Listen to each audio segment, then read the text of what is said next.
Kamala Harris is going to be helping the Biden administration solve this border crisis. Been waiting a long time for this crisis to be solved. A lot of people have made an attempt to do that. A lot of people, a lot of senators, a lot of Congress people, a lot of presidents. Everybody's been trying to solve this for a very long time. And now Kamala Harris is going to be able to go and help us figure all of this out. We learned today that she is going to be appointed, sort of delegated the responsibility for solving the border crisis.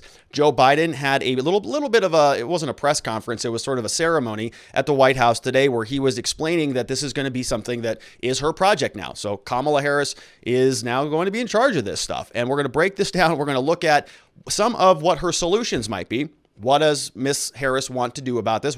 How is she going to solve this problem? What is her take on this? Because we learned, I think about a week ago, there was a headline that she wasn't even up to speed on this issue. She was sort of boarding an airplane. Somebody had said, hey, what's your thoughts on the border? And she said, well, I haven't been briefed on it yet. As soon as I get on the plane, I'm going to be briefed on it. And that was a week ago. And so the border crisis, the problem was already well underway at that time. Many people are asking themselves, wait a minute, if she wasn't briefed on this, if she wasn't up to speed on this a week ago, why is she the person who's going to be solving this now? Shouldn't we want somebody maybe with a little bit more experience? So we're going to go into all of it. We've got some clips from her. We've got some clips from Joe Biden today at the ceremony. We've got some clips from Ted Cruz. So let's just go right into it. This original story comes over from FoxNews.com. Says the Biden administration is frustrated by the border crisis, says Kamala Harris. Vice President Kamala Harris said she was frustrated about the situation at the southern border as a number of migrant families and unaccompanied minors encountered by border agents grows. She said the administration had not had enough time to fix the situation in an interview with CBS this morning. So they're saying that we have not had enough time yet to fix the problem. But are they forgetting that they caused the problem? This is a new problem. This is something that wasn't happening when Trump was in office because he had different policies. Biden came in, they changed the policies. Now this is a problem. So I don't know what she's talking about. They didn't have enough time to fix the problem that they created?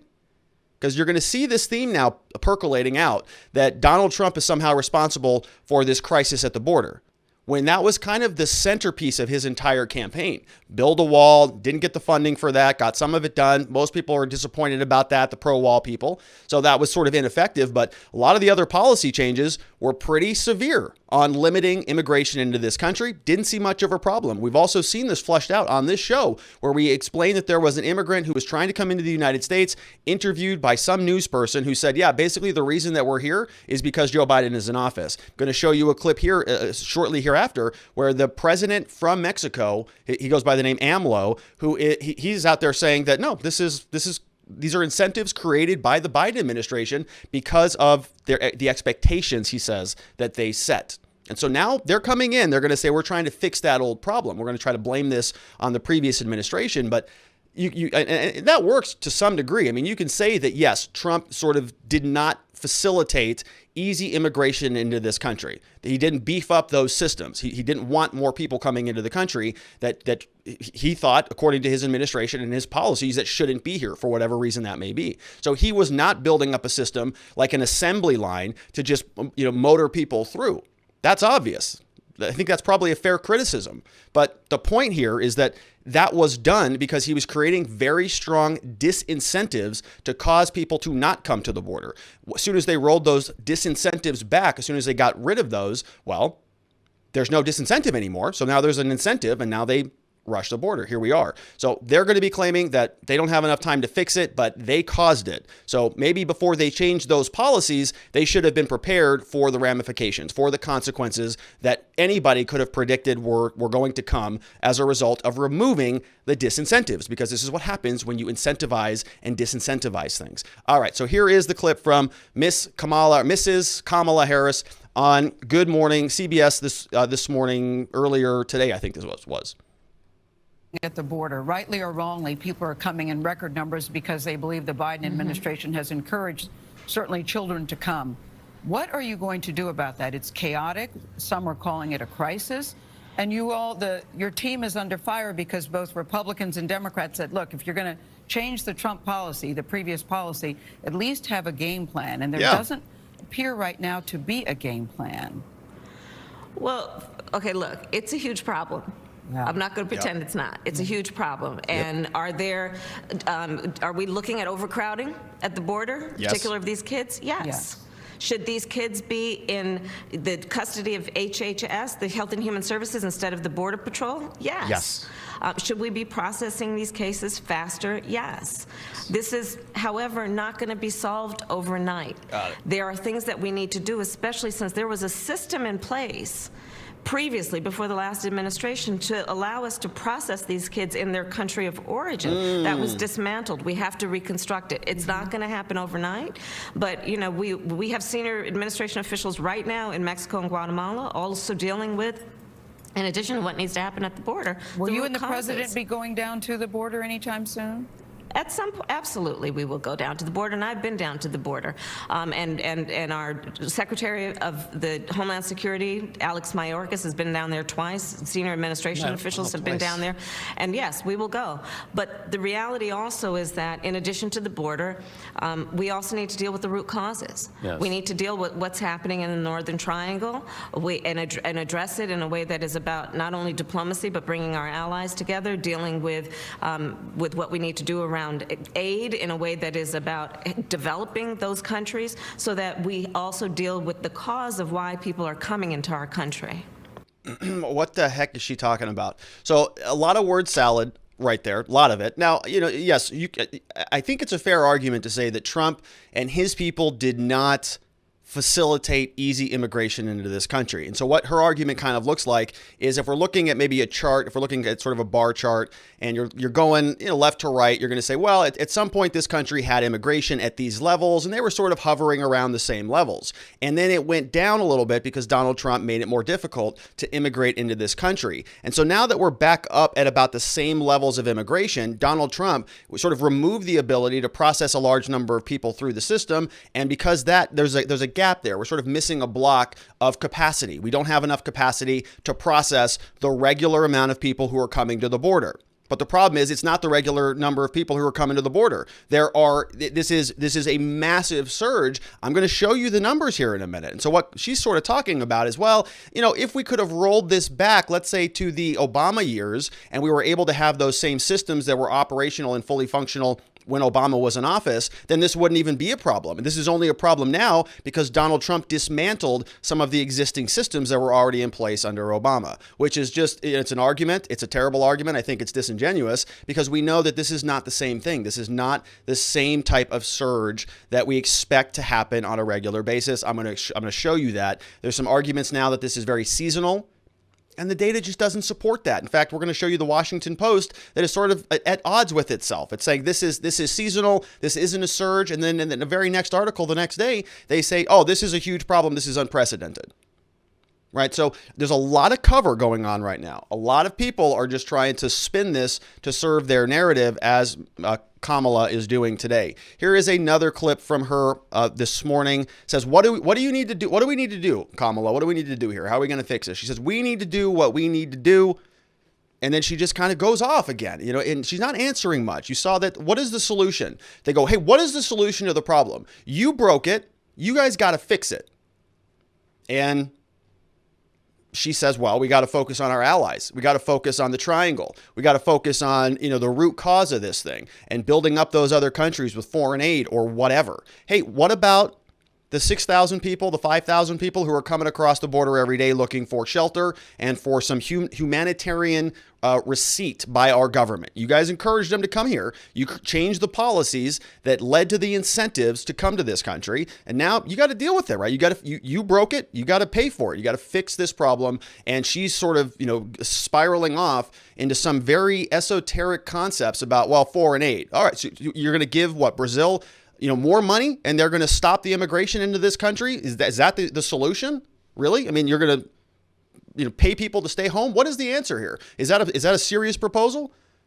Because okay, I guess maybe that's what she's proposing. She said it, not me. Here is the next clip from Miss Harris, and she's getting a little bit of pushback on this, and rightfully so, because there are non-answers. Proposition. In the meantime, there are 500 but 500 we can't give children. up on that. Understood, but there are 500 children a day, and we don't have enough housing already who are crossing into the border. What do we do in the meantime to stop it? Well, we do what we need to do to actually reconstruct the systems, Anthony, that are about processing these cases. And that is taking some time. Look, we've been in office less than 100 days. We're addressing it. We're dealing with it. But it's going to take some time. And are we frustrated? Are you frustrated? Yes, we are. Are you enjoying the job? And then we got to go. Yeah, there you go.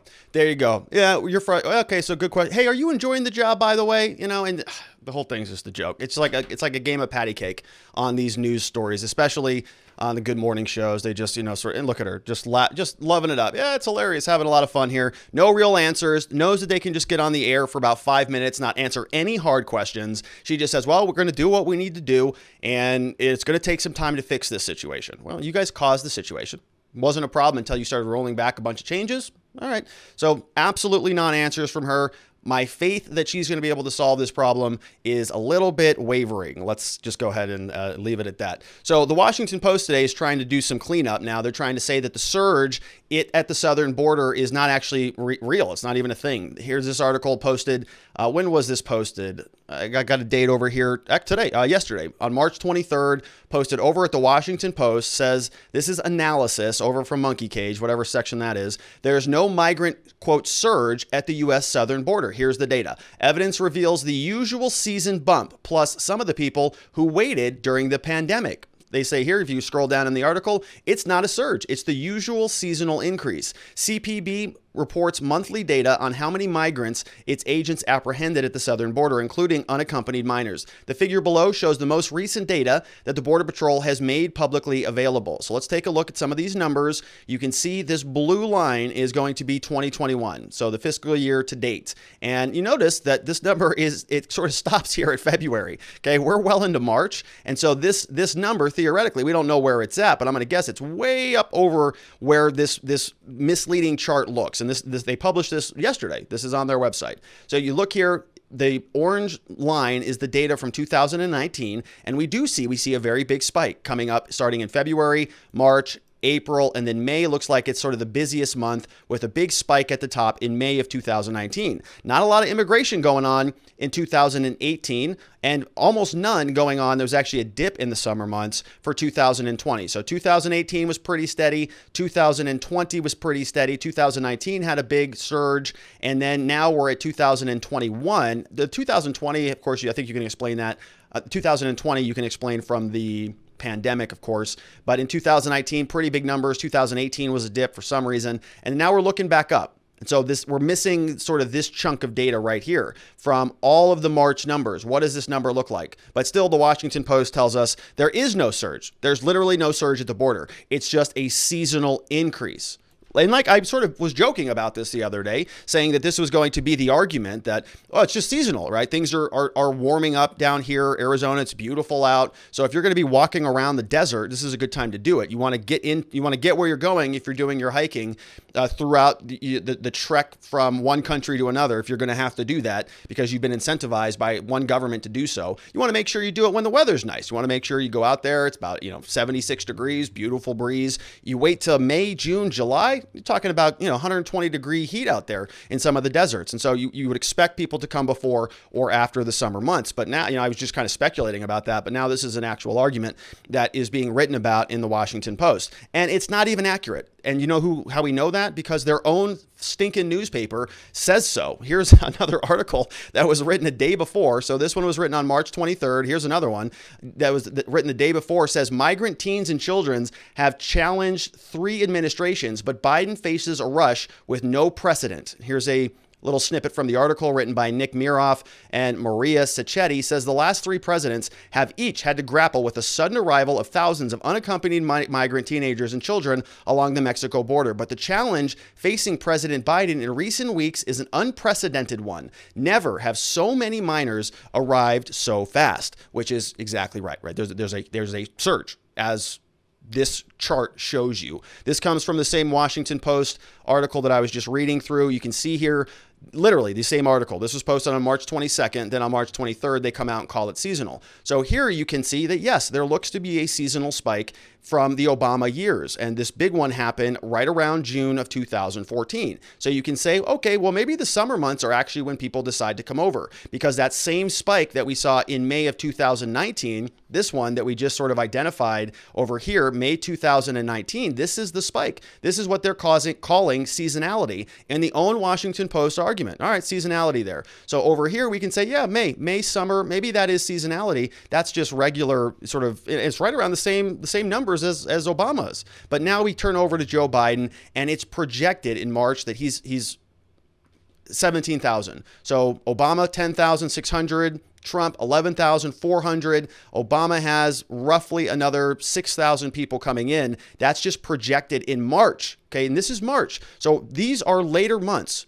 If you're going to, you cannot compare this line, this projected March line, to these numbers. You have to compare the March numbers to the lower March numbers. So we know that this is January, this is May. So March theoretically might be this number right here, this little block. Same over here. Okay, October 2019, we've got, let's say this is June 2014. So what would March look like? It'd probably be down over here in this lower section of the graph. Same over here. So Joe Biden's numbers, we're not comparing them to May and June. I think it's projected that things are going to get significantly worse as time goes on. So it's not, we're going to be comparing 25,000 to the 11,000. Right now, comparing 17,000 to what 17,000 would have looked like in 2019, or what March would have looked like in 2019, you're probably looking at, 6,000.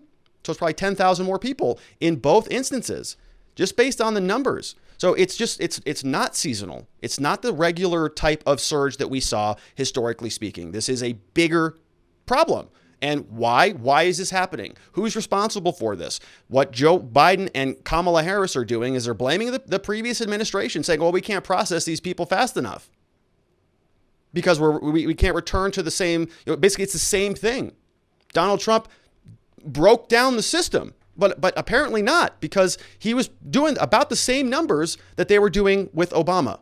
Unaccompanied minors taken into the U.S.-Mexico border by month. And they were saying that the previous administration had a great system and Donald Trump didn't. Donald Trump dismantled it. But look, it's the same exact chart, basically. I mean, this looks like a copy and paste. You have a big spike here in the summer months, big dip after the summer months, dips again, starts back up in the new year. So you see that same pattern, dips, big spike in the summer, another dip, and working its way back up. So Trump, by the numbers, obviously was able to process the same number of unaccompanied minors as the previous administration. In fact, did more of them. 11,400 in 2019, 10,620 for Obama in one of his months. Right? So, almost exactly the same pace. So it's a baloney argument. It's totally fictional. They're just trying to pass the buck over to the Trump administration. They know that they've caused this massive problem. And if there's any doubt about it, well, we can just look to our southern neighbor. We can look to the Mexican president. What does he have to say about this? And I don't know if I clipped the translation on this, but here he is. I think this is in Spanish. Let's see. Se crearon expectativas acerca de que con el gobierno del presidente Biden, the government of President Biden, a haber un mejor trato a los migrantes. Y esto pues ha originado el que migrantes centroamericanos y también de nuestro país quieran cruzar la frontera, pensando de que es más fácil hacerlo. Yes.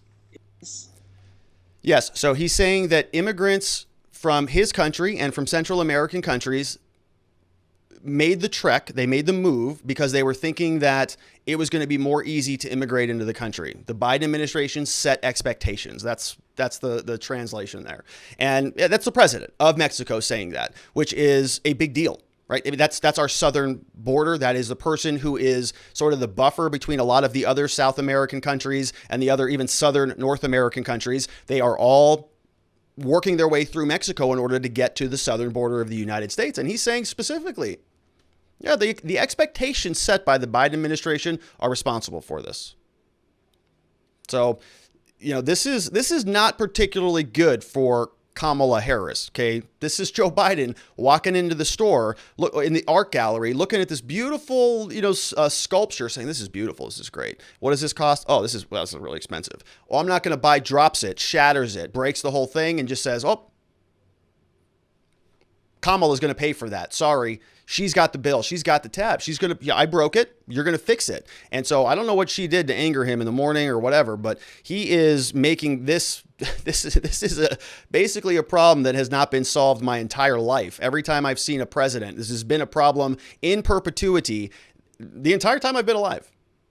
Even before that, right? Even well before that, this was an issue. And so now she's going to come in here and fix it. It feels like Joe Biden is giving the future nominee of the Democratic Party just a S sandwich that she's going to have to just chew down on. And so we learned today that breaking news, Kamala Harris is going to be in charge of fixing this issue. Daily Mail reported this. Breaking news, Joe Biden puts Kamala in charge of stemming the flow of migrants at the border amid serious spikes in immigration. He tapped Vice President Kamala Harris. Joe Biden tapped Kamala, all right, to stem a serious spike in his immigration at the border. He described her as the most qualified person to lead the effort, which I think is true.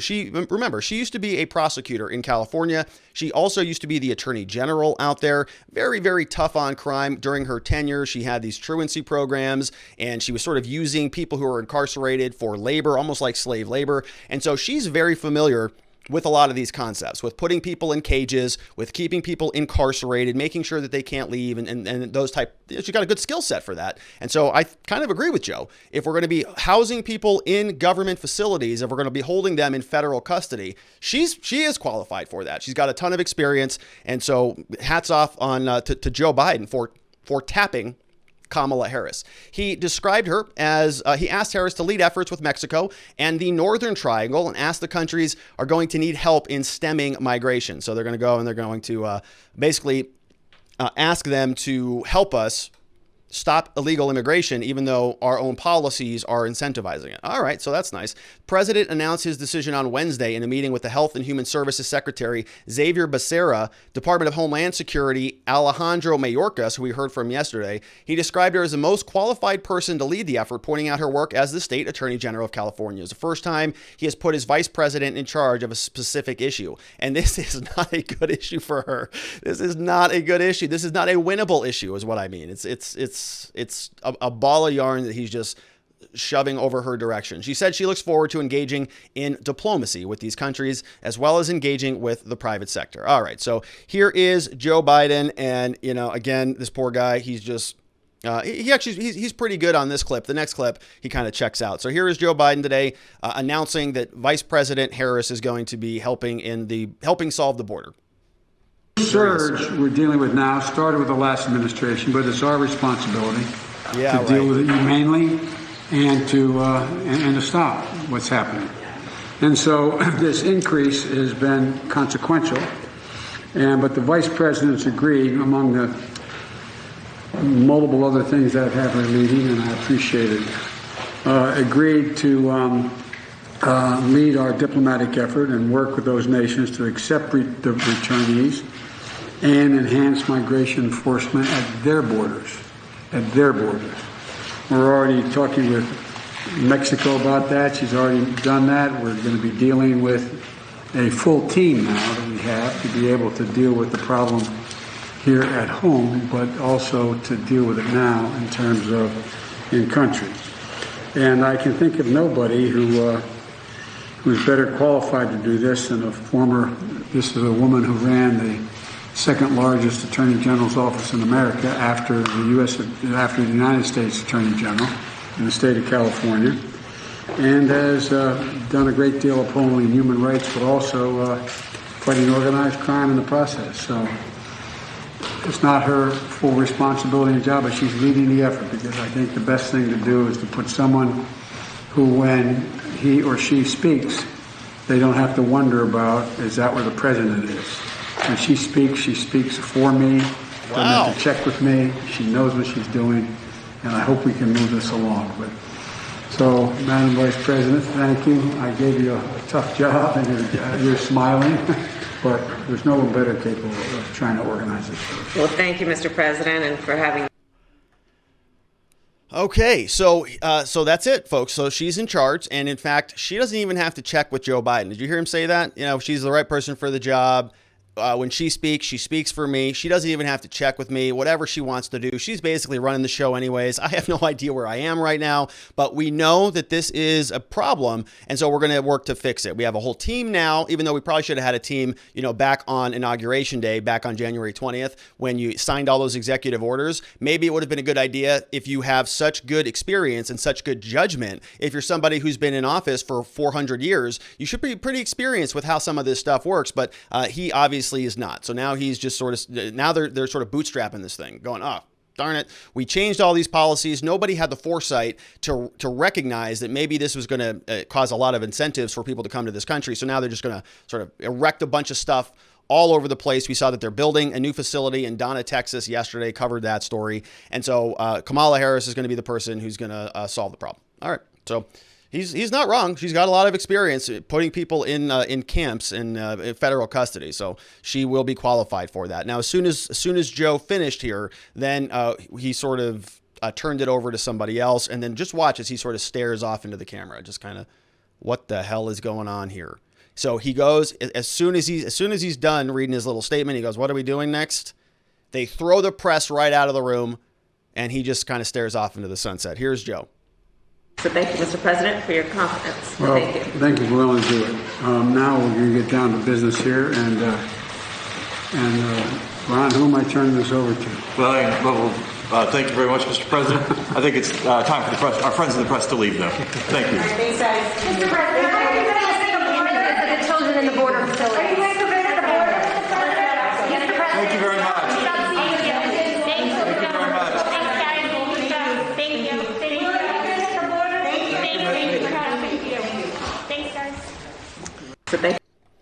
All right, so that's Joe Biden. All right, so he puts her in charge. Here's what we've got, why it matters. Just as President Obama tasked Biden with fixing the U.S. economy after he assumed office in 2009, Biden put his own vice president in charge of a problem threatening to overshadow the new administration's own successful launch. Harris will lead efforts with Mexico, Guatemala, Honduras, El Salvador, and to manage the flow of unaccompanied children and migrant families arriving at the border in numbers not seen since a surge in 2019. So the Washington Post is full of baloney. It's not seasonal. Starting today, the Northern Triangle nations in Mexico will know that there was one senior official dedicated to this effort. To be very clear, this is an important task, said somebody on a conference call. What they're saying, Biden said during the transition, whatever the most urgent need, he would turn to the vice president, one of the three officials briefing reporters, and today he is turning to the vice president. The first goal will be stemming the flow of illegal migrants. So are they going to revert back to the policies that created those disincentives, or maybe not? In a broader context, she's going to work on establishing strategic partnerships with Central American countries based on respect and shared values, another official said. Well, we're going to see how that works out.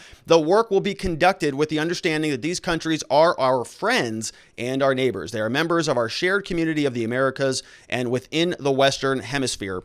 And so, the real question is going to be, is any of this going to be productive? I'm going to guess not, because what we've heard thus far out of the administration is they're going to be trying to sort of convince people not to come to the country through Facebook ads, Instagram ads, radio ads, maybe even television ads, just to say, hey, we're actually closed. Even though on our website, if you want to apply for asylum, we list how easy it is. All you have to do is you got to start by being in the United States. We covered that yesterday. Go on the government's own websites, on the Customs and Immigration Services website. They'll tell you, yeah, just come. Very easy. If you fit in one of these categories, first thing you got to do, step one, you got to be physically located here. So, they may be running ads on Facebook saying that it's not a good idea to come to this country, but their own policies say it sure as hell is. It's a great idea, in fact. Very easy to do it, and we're going to process you if you do decide to come. And you may think that's the right thing to do. You might think that America should have open arms and that our country is very rich and plentiful and that we have the resources to care for the world and every single person out there. You might have a big heart, and I commend you for that. But the reality is, can we do that? Can we really facilitate taking care of every single person who wants to be in this country? I hope one day we don't have to do that. I hope one day that everybody has everything that they need, and I genuinely mean that. But as a matter of self-governance, of running a nation that you don't want to collapse in and on itself, well, you got to have some reasonable immigration policies, I would imagine. And one of those things is not happening right now. We have just a catastrophe down there. We have a humanitarian crisis. A lot of good people who don't deserve to be sitting around in government camps in squalor have been misled by our own government, and now they're going to pay the consequences as our government, as Kamala Harris, just sort of get out there and give non-answers in front of the media. Now, she's in charge of this. I don't know about you, but I don't have much faith that anything is going to get done. We have Tom Homan is saying Biden created the border crisis with a rush to, quote, undo everything Donald Trump did on border security. This came over once again from Fox News. He is the former acting director of Immigration and Customs Enforcement. He's former director of ICE. He weighed in on the crisis at the southern border amid a surge of migrants on Wednesday, blamed the situation on the hurry to undo, quote, everything Trump put into place when it came to border security. He's a Fox News contributor. He made statements on America's newsroom, said that the U.S. officials prepared to ask authorities in Mexico and Guatemala to help stem migrant traffic, citing Jen Psaki's comments on Monday. Homan said that he would like to remind them that former President Trump had agreements with Guatemala, El Salvador, Honduras, and Mexico that they tore up within 2 weeks. But they're going to blame Trump for it. They also were saying why they would tear up the agreements with other countries that are the source of illegal immigration. An agreement that would help stem the flow of immigration is ridiculous, stressing the administration, quote, put themselves in this crisis because there's such a hurry to undo everything Trump. Yeah, because they wanted to make people feel good. They wanted that win. They wanted that talking point where they could come out to the American people and say, look, it's the first 100 days. Look at all these things we accomplished. Donald Trump was a Hitlerian orange Cheeto that was responsible for putting kids in cages. We're better than that. This is not who we are. This is America. We are better than this, and we can do more, and we deserve to, we have an obligation to help the world. Great. I hope it feels good because now they caused a huge surge of people to come in here and be placed in even worse conditions than anything that Trump could imagine. So hopefully that worked. I hope that little, that 15 minutes of talking point woke feel goodness was worth it because now they're going to have to clean this up. Biden has scrapped a number of Trump's policies, which included having asylum seekers remain in Mexico instead of staying in the U.S. while they wait for their cases to be heard. Human noted on Wednesday that tens of thousands of migrants are entering the U.S. in a month. They could include those infected with COVID, criminals, and people carrying drugs. Speaking on Sunday, Homeland Security Director Alejandro Mayorkas said that the number of people looking to enter the U.S. could be the highest in 20 years, but claimed that is because of Trump's actions, not policy changes, which is a total lie. Homan said that officials with Biden administration get on TV every day and lie about the situation, saying it's not a crisis, but if it is a crisis, it's President Trump's fault. Can you believe this? I mean, literally, for 4 years, Trump was beating the drum, just hammering border, and he got stifled every step of the way. Is anybody going to believe this? I don't know. I mean, probably. I think a lot of people on the left are going to just eat this up. Yeah, it's Trump's fault. All right. Well, okay. All right. Well, we'll see if Kamala can come in here and fix this. Here's Ted Cruz doing the Ted Cruz thing that he does here today. 4 years we heard Democrats going on and on about kids in cages. Well, Joe Biden desperately does not want you to see the Biden cages. And his solution is to say no cameras, no TV cameras, no media. Yeah, and so the solution here is they know the situation's very bad, but they don't want you to see it.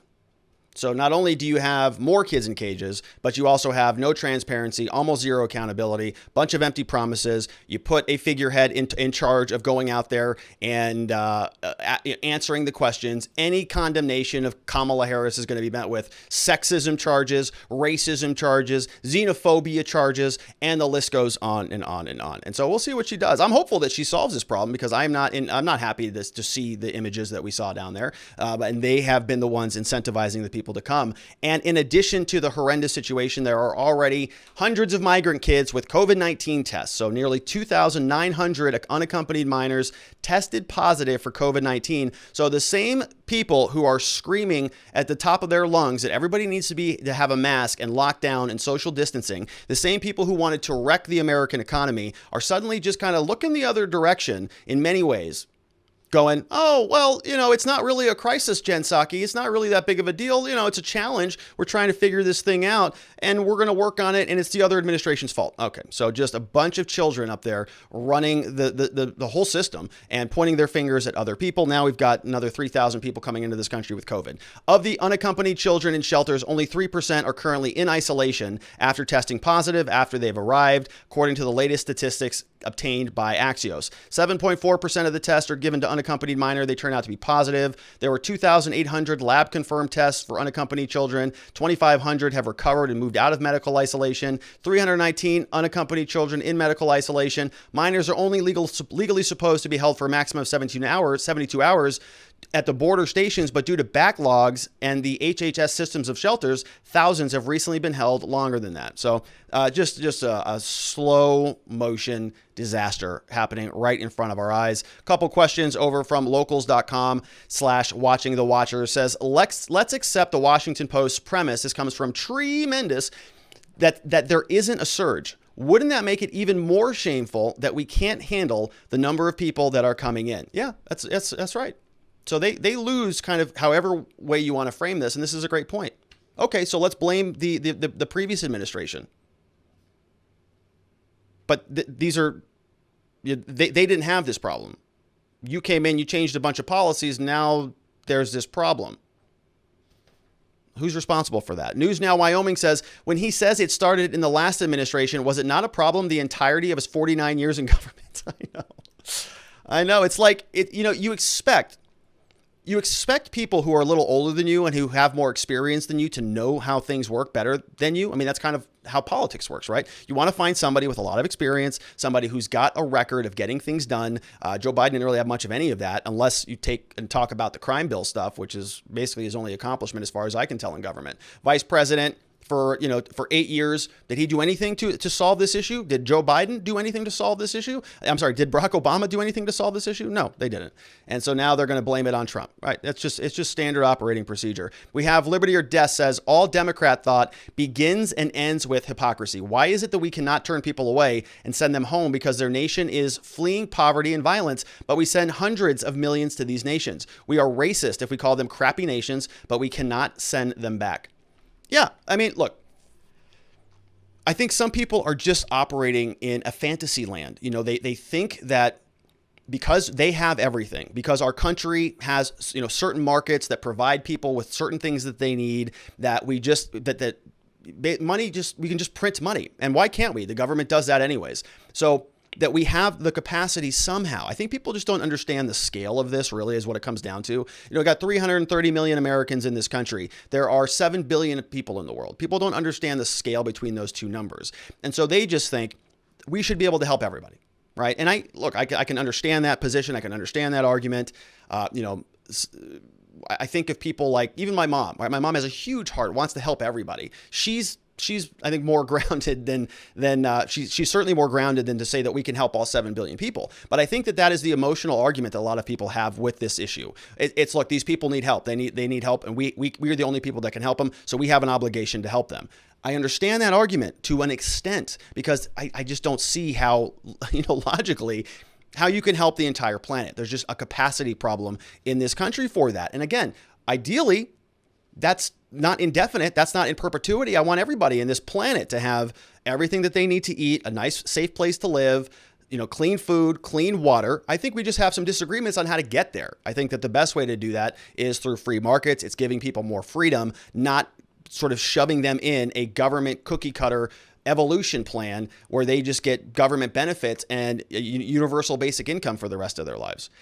It's a fundamental conversation about idealism versus realism, I think, is what this entire thing boils down to, really. Liberty or Death says, I have a solution. Rather than send 100 million to Honduras with a population of 11 million to take care of them there, then to not send them back, let us just take the nation over and make them taxpayers. Yeah, or just keep that money here. I mean, because if that money is supposed to be stopping people from coming into this country so that we don't incur costs when they get here, so it's sort of like an investment. We're going to beef up Honduras or any one of these southern countries so that they have a structured, a nice civil society so that people aren't clamoring, beating down the doors to get out of there. And if we were going to, prop them up, then maybe those people wouldn't leave. We wouldn't get the bill when they come here, and we got to put them through our immigration services and, social services, and the list goes on and on and on. That's if you are of the mindset that is an ultimate net cost. I'm not even sure that that's real.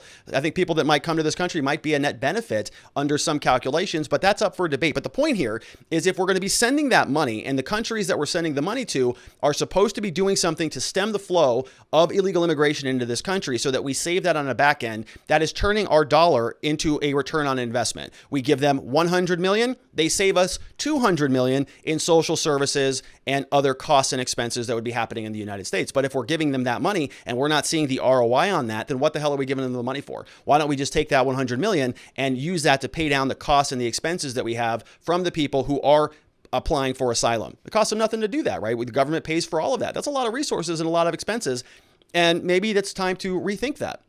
But that's not going to happen because Kamala wants to send all this stuff over to people to prop them up even more. All right.